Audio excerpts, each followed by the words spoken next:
तहरीक इंसाफ का असम्बलियों से मुस्तफी होने का ऐलान। इमरान खान की जेर सदारत PTI कोर कमेटी के इजलास में बड़ा फैसला। अवामी राबता मुहिम में मुबैना गैर मुल्की साजिश बेनकाब करने की भी हिकमत अमली तैयार। कौन बनेगा नया वजीर आजम? मुत्तहिदा अपोजिशन के शहबाज शरीफ और तहरीक इंसाफ के शाह महमूद कुरैशी के दरमियान मुकाबला।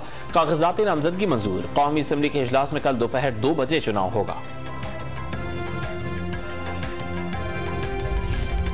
वजारत उज़्मा के लिए नामजद मुत्तहिदा अपोजिशन के उम्मीदवार शहबाज शरीफ इन एक्शन। शहर इक़्तिदार में आसिफ अली ज़रदारी और बिलावल भुट्टो ज़रदारी के साथ बैठक।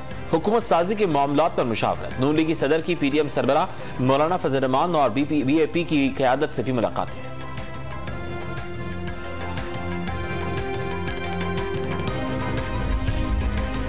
कराची, इस्लामाबाद और लाहौर समेत मुख्तलिफ शहरों में तहरीक इंसाफ के मुजाहिरे। इमरान खान से भरपूर यकजहती का इजहार। मुल्क की खुद मुख्तारी के लिए डटे रहने का आज़म।